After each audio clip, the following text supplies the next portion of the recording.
Hello, Toon Army. Fantastic day to talk about our beloved Newcastle United, isn't it? The sun is shining on St. James Park as we continue our march toward Champions League football next season. What do you think about Sandro Tonali's incredible return to form for the Magpies? And how would you feel if we managed to sign Crystal Palace's starman Ebereki Eze this summer? Drop your thoughts in the comments below. Well, lads and lasses, what a sight it was to see our Italian maestro Sandro Tonali put Chelsea to the sword. On Sunday, just 2 minutes into the match, our midfield dynamo showed exactly why the club brought him to Tyneside, demonstrating that predatory instinct to arrive at the back post and slot home Jacob Murphy's cross. It wasn't the prettiest finish you'll ever see, but they all count the same on the scoresheet. The goal marks Tonali's 6th of the season, and what a remarkable comeback story this has been. After serving his 10-month ban for betting violations, many wondered if we'd ever see the real Sandro Tonali in a black and white shirt. But the lad has answered those questions, and then some, hasn't he? What was most impressive about Sunday's performance wasn't just the goal, it was the complete midfield masterclass that followed. Tonali was everywhere, breaking up Chelsea attacks, launching counters, and showing the kind of tenacity that has made him a firm fan favorite at St. James Park.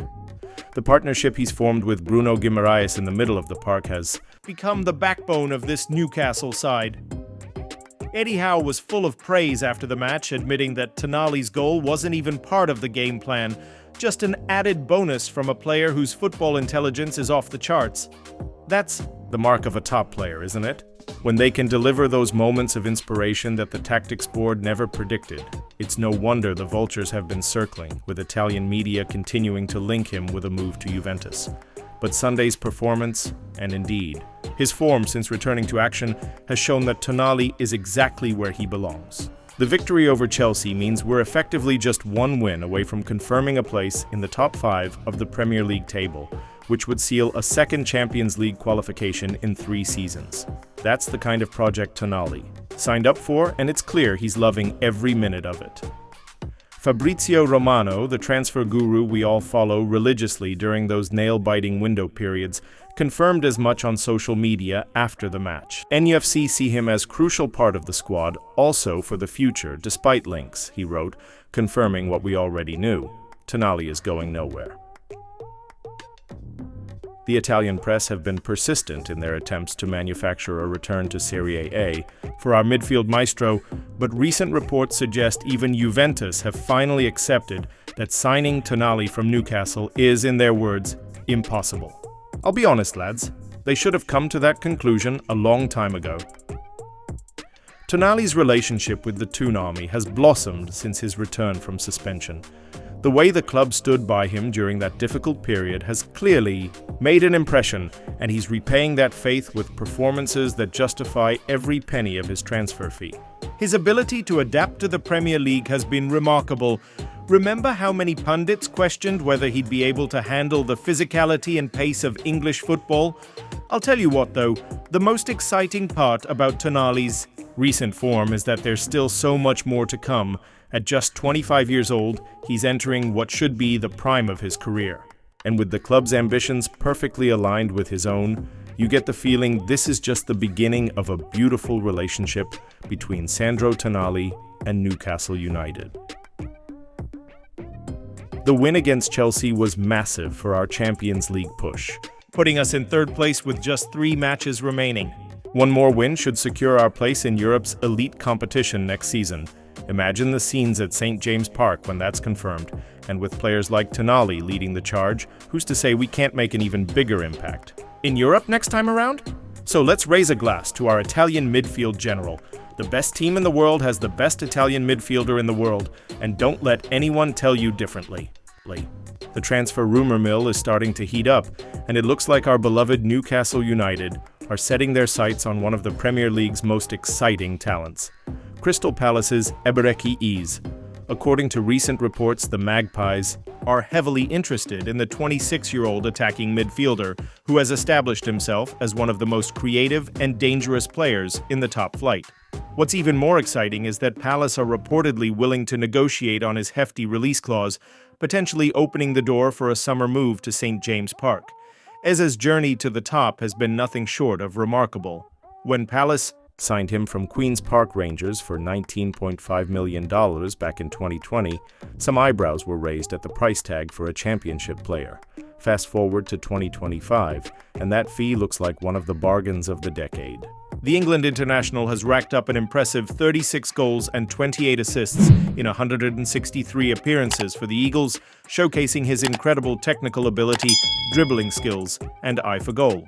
His manager, Oliver Glasner, hasn't been shy about singing his praises either, describing as dangerous and an unbelievable finisher. Those of us who've watched him terrorize defenses over the past few seasons would certainly agree with that assessment. His ability to glide past defenders and produce moments of magic is exactly what Eddie Howe is looking for to take Newcastle to the next level. Now, here's where things get really interesting for us Newcastle fans. While Eze has a release clause reported to be around $80 million, that's about $67.7 million, sources suggest Palace are willing to negotiate at a slightly lower figure, potentially around the $70 million, $59.2 million mark. That's still a significant investment, but for a proven Premier League talent entering his prime years, it could represent excellent value in today's inflated market. However, and this is the crucial part, our chances of landing Eze appear to hinge on one key factor: Champions League qualification. Sources close to the situation indicate that participation in Europe's Premier Club competition next season will play a decisive role in convincing the London-born midfielder to make the move to the northeast. That makes our current league position all the more important, doesn't it? As we sit in third place with just 3 games to go, we're tantalizingly close to securing that top 5 finish needed for Champions League football. The rewards of that achievement could be far-reaching, potentially helping us land top talents, like Eze, who want to compete at the highest level. Interestingly, we're not the only club in the race for Eze's signature. Nottingham Forest have also emerged as credible suitors, currently sitting 7th in the table and pushing for European qualification themselves.